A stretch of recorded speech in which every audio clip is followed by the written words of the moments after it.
What up, what up, what up? It's your boy D, back at you with another video. So, today we are going over something that is very spicy, very controversial, almost as controversial as Joe Biden dropping out of the election type of spicy. And we, my friends, are talking about the Mount Rushmore of professional wrestling for the men and women. I took some time, took all my personal biases out. Because if it was my bias, Brock Lesnar going to be in there. How Brock Lesnar would be in there, don't know. But would he be on my personal top 4? You're goddamn right, because he's one of my favorite wrestlers. But this one, I had to sit down and think and delegate on who I would put up there. And I'm not going to lie to you, this was very challenging. Incredibly challenging. You could go so many different ways with both of my list. But I promise you, I think I got it to where I think I couldn't take anybody off. So we are going to start actually with the men's Mount Rushmore. The first name I have on the men's Mount Rushmore is the Heartbreak Kid, Shawn Michaels. Why do I have Shawn Michaels on the pro wrestling Mount Rushmore? You can't name a better wrestler, in-ring performer than Shawn Michaels. That's why his face is on my Mount Rushmore. Shawn Michaels is one of the most talented wrestlers ever. To where some of the greats, wrestlers that came after him, have been trying their hardest to emulate Shawn Michaels. When you talk about selling, you think of Shawn Michaels. When you talk about WrestleMania moments, Shawn Michaels has actually a very shitty record at WrestleMania. But he has some of the greatest matches ever in the history of pro wrestling at WrestleMania. We're talking Shawn Michaels and The Undertaker at 25. Shawn Michaels and The Undertaker at 26. We're talking Shawn Michaels versus Chris Jericho, WrestleMania 19. Banger of a match. We're talking the triple threat match that was so great, but because of somebody else's acts in them and somebody else's actions, we can't really talk about how great this fucking triple threat match was. We got Shawn Michaels versus Triple H versus Chris Benoit, also known as Redacted. Fantastic fucking match. Hell, John Cena versus Shawn Michaels at 23 was a banger. I don't care what nobody said. Was it better than their match on Raw in England? Hell no. But that match was gas. What? He even gave Vince. Shawn Michaels versus Vince at WrestleMania 22 was a banger. And then you want to talk about a classic, John? We're talking Shawn Michaels versus Kurt Angle, WrestleMania 21. That match was gas. So what? I named you 7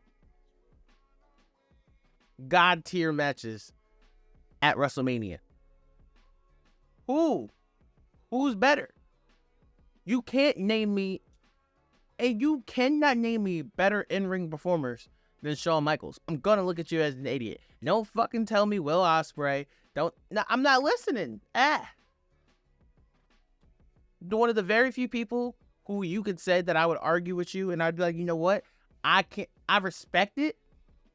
Maybe AJ Styles. Because AJ Styles is just like Shawn, where he can make anybody look good. So with that being said, Shawn Michaels is on my Mount Rushmore. The next person on my Mount Rushmore is The Rock. The Rock, I had to put The Rock on there because to me, he is the greatest talker, the greatest promo of all time. He's the most entertaining. He draws the eyeballs. The Rock is fantastic and phenomenal, and it's kind of scary how he's only gotten better. I went on record and said Final Boss Rock might be the best version of The Rock we have ever seen. And then watching him in action at WrestleMania 40, I'm like, this motherfucker might have more in the tank. This motherfucker might be, hold on.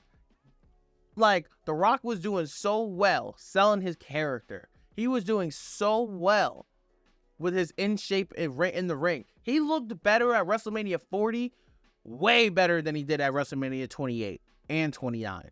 He was in god tier shape. He had me so hyped, and he had the world in the palm of his hands that that I was like, bro, you might as well get this nigga a belt. This motherfucker is wildin'. The Rock is special. The Rock is a generational talent. He is a once-in-a-lifetime talent. There will never be anybody like The Rock. I truly don't believe so. He is so talented. He is so gifted. And when you see what he did in Hollywood as a big-ass star that he is, he's electrifying. He's charismatic. He had everything.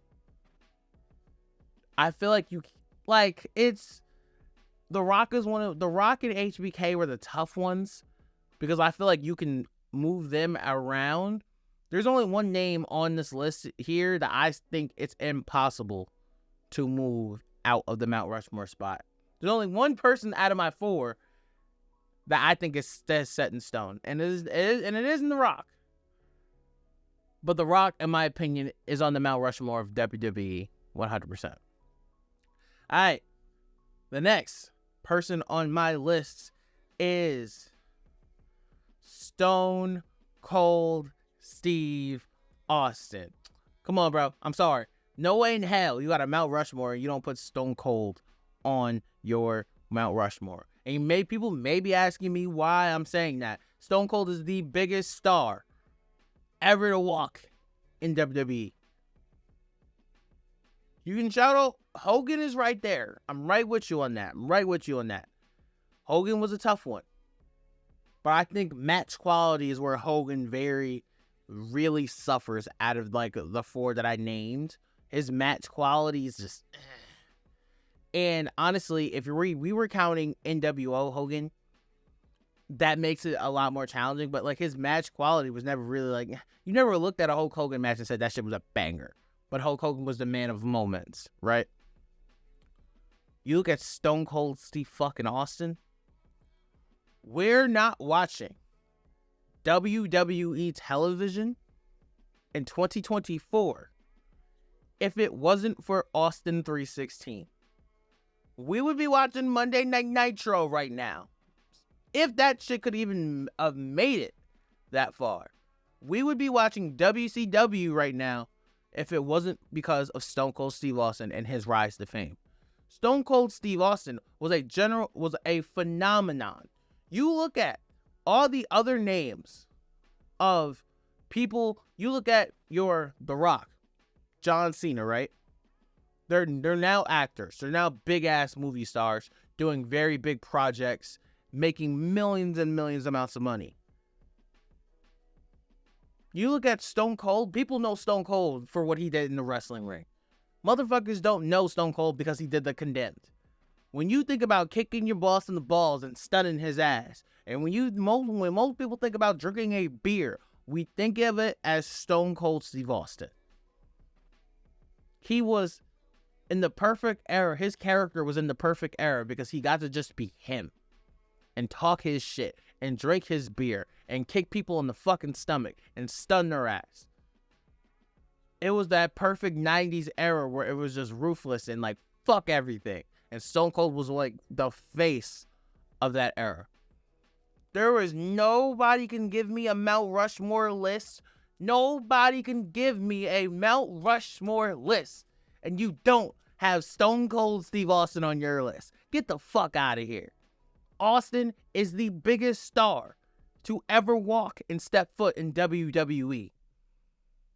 Austin 316 said, I just whipped your ass. And if you think I'm capping, look at WrestleMania 38. When that fucking glass broke, the fucking roof blows off the place every single time.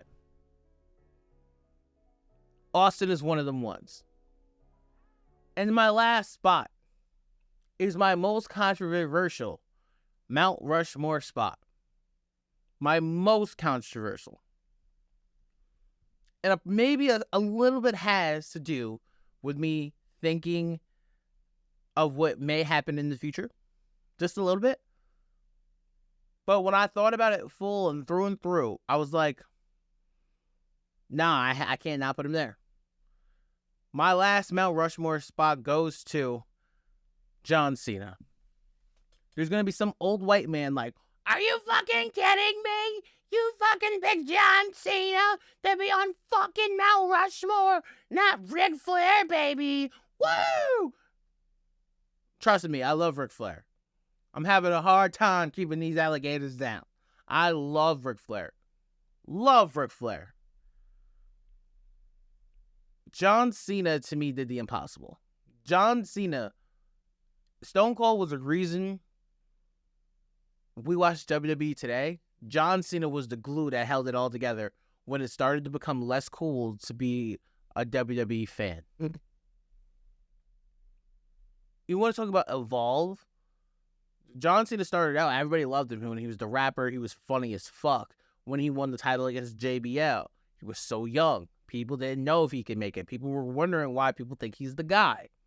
He wasn't supposed to be the guy. The guy was supposed to be Randy Orton, but he fucked that up. The guy was supposed to be Brock Lesnar, but he fucked that up. Cena kind of got thrusted into the spotlight, and Cena took that shit and ran with it. And he did it his way. You seen the rap in John Cena turn into a superstar for the work he does with his kids, with the Make-A-Wish Foundation. With how he was the locker room leader for years and years and years and just only wanted people to be better. No matter how much of you motherfuckers was thinking, oh, he's burying people. Get the fuck out of here, bro. What? No. John Cena was the standard. And there was a reason why. And then when people said that he couldn't wrestle, John Cena said, all right, motherfuckers, watch me. And John Cena was putting on bangers of matches. His rivalries with Edge, his rivalries with Randy Orton, his Royal Rumble match of 2007, I believe, with Umaga. His matches with Shawn Michaels. His rivalry with CM Punk is one of my favorite rivalries of all time. And then you saw his match against AJ Styles at the Royal Rumble to win title number 16. When you look at who has every single attribute, it's John Cena. John Cena has damn near every attribute. He's the only human being I've seen who can go toe-to-toe with The Rock on the mic. I've never seen The Rock get, blatantly just cooked on the microphone until John Cena. John Cena is the only soul where I was like, yo, he's fucking him up on this microphone. This John Cena is special. He's always been special. John Cena probably won't even put him on this list. So when people are going to be like, oh, this is bullshit, how do you have Cena on here? I can understand it. It's cool. Y'all can have your moment. But John Cena, from 2005 to at least 2015, 2016, John Cena was the glue that held the place together. So John Cena makes my list. And that gives you my 4 Mount Rushmore candidates for WWE and professional wrestling. John Cena, Stone Cold, The Rock, HBK. Alright. Now, the women's Mount Rushmore. Okay. Here we go. This will probably be subject to change. Definitely going to be subject to change. First name we run it off, Alundra Blaze. I just think Alundra Blaze was way ahead of her time. She had some of the bigger moments. She actually had really decent matches when women really weren't having matches at that time at all. And her, Bull Nakano, Wendy Richter, Moolah, Mae Young. There were so many. Like, there were women wrestlers. There always were women wrestlers. But to me, I think Alundra Blaze had, like, she's like one of the very few who had like that attitude, that sauce, that drip to her, and she could work her ass off. When she put that title, that women's championship, in the trash at WCW, that's a big fucking moment. A big moment, not only for the industry itself, but that's a big moment in women's history. You never saw women do that shit before. I feel like the women these days, you have to give a lot of respect and credit to Alundra Blaze, because I feel like she was one of the very first women who was showcased, at least in WWE standards, that she could fucking work. Where everyone's like, yo, she can fucking go. Like, she's dope. I had to give her her flowers and give her a spot on my Mount Rushmore. It could change. It can definitely change, because I really kind of wanted to put Lita here, but I kind of could have put Lita here. I could have put Sasha here. But I'm gonna just pay respect to my elders, you feel me? I'm gonna give it to Alundra. The next name on this list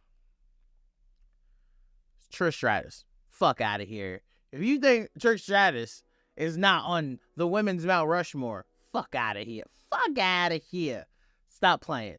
Trish Stratus is a god. Trish Stratus, fine as hell, by the way. Trish Stratus is elite. You want to talk about somebody who kind of was just like a beautiful character, just like a model, kind of walk into the ring. You want to talk about somebody who became a dog in-ring wrestler? Trish Stratus became a dog in-ring wrestler. A phenomenal talent. Her match with Lita, my main event, Monday Night Raw. In that time, you main event Raw in that time? That's something different. That's something special. That shit is unheard of. Even though Trish she paid her dues. She did the bra and panty matches and getting dumped in mud and the sexual stories with Vince and shit. She overcame all of those obstacles and hurdles and still can go, and she still puts people over. Her match with Charlotte at SummerSlam was really fucking good. Her match in a steel cage with Becky Lynch, probably the best match and one of the best matches of Trish's career. Not only one of the better matches of Becky's career. Trish Stratus is literally universal at this goddamn point. And I think it is cap.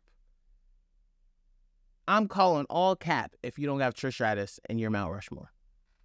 Alright, the next name on the list is the man, Becky Lynch. When it's all said and done, I truly believe Becky Lynch will be the biggest women's professional wrestling women's star of all time. Becky Lynch is a fucking star. She's always been a fucking... Not actually, I take that back. Not always been a star. She grew into the star. And when she hit that the man character, it kind of really reminded you so much of when Austin hit the... Austin 316 said, I just whipped your ass. When Nia Jax busted her fucking face open and Becky was just bleeding, the crowd was behind her like nothing I've ever seen before for a woman wrestler. No bra and panty matches, none of that bullshit. We were just behind her because we loved her. She gets the big win. She goes on a year run with the title. COVID happens. She drops the title, gets pregnant, has a child, comes back at SummerSlam, and the crowd is going crazy. She beats Bianca in like 15 seconds. Holds the strap. Bro, damn near like 10, 11, 12 months. Has a banger. And I mean banger of a match with Bianca Belair at WrestleMania 38. To me, that's a top 10 women's match of all time. That match was... I might do that list too. Top 10 women's matches of all time. That's probably going to be my next joint. Fire ass match, right? She has her rematch with Bianca at SummerSlam. Gas. The matches with Trish in the cage. Gas. Her match against Charlotte at Evolution. Gas. Becky Lynch. Her promos with Ronda Rousey. Gas. Her issues with Charlotte Flair. I love Becky Lynch is a Mount Rushmore candidate for women, and I truly think she is one of the biggest stars we have ever seen a woman be in professional wrestling, Especially, and the best part about it, she did it based off the drip and based off her wrestling skills. That makes you so much more fucking fire to me. So, I got Becky Lynch on my Mount Rushmore. And the final name on my Mount Rushmore is the Queen, Charlotte Flair. Charlotte Flair's pretty much, if John Cena doesn't break Ric Flair's record, Charlotte Flair will break that record. I'm sorry. People may think like, oh, Charlotte's boring. Her promos are not there. I don't know. Name me a better wrestler than Charlotte. Name me a better female wrestler than Charlotte. I'm going to tell you your line. Charlotte is one of the very few characters where she can get away with not really having like the best promo or the best character developments in the storylines and put on 5-star matches. Charlotte is fucking elite. No matter how you slice it, Charlotte is fucking great. Bro, I've seen her have banger after banger after banger after banger. Charlotte is different. Charlotte may be better than Rick. One day, she may be fuck around and be better than Rick. That's how great Charlotte really is at professional wrestling. And do I think her presence is missed not being here? Yes. Yes, absolutely. First off, you want to talk about a match? Charlotte's has so many good matches. Like I said, the match with Becky Lynch at Evolution 2. Her matches with Sasha, the one in the cell, the one on Monday Night Raw. Oh my God, Charlotte has had some God tier matches. But when we talk about, let's talk about the match Charlotte had, which was fucking gold. Charlotte Flair versus Rhea Ripley at WrestleMania 39. Oh my God. I remember Charlotte being and Rhea being upset because they wanted to main event that WrestleMania, but they didn't. So they were kind of upset, and they just kind of came out with that energy of like, all right, follow this, motherfuckers. That fucking match was brilliant, and that might be still one of the greatest matches I've ever seen in women's professional wrestling. And it's one of my favorite matches of all time, period. That match was filthy for a story we didn't really care that much about. And that's what made it more special than the icing on the cake. The way I feel about Shawn Michaels for in-ring men's professional wrestling is how I feel about Charlotte. You will not find somebody better in between those ropes than Charlotte fucking Flair. Those are my 4 women's Mount Rushmores. We got Trish Stratus, we got Charlotte Flair, we got Alundra Blaze, and we got Becky Lynch. Those are my Mount Rushmores. What do y'all think? Let's go. I'm ready. I'm prepared to talk that shit. I'm prepared to debate. If y'all want smoke, let's go in the comments. I duck, no smoke. Thank y'all for listening. Thank y'all for watching. It's been your boy D. Forever Gang. And until forever finds you.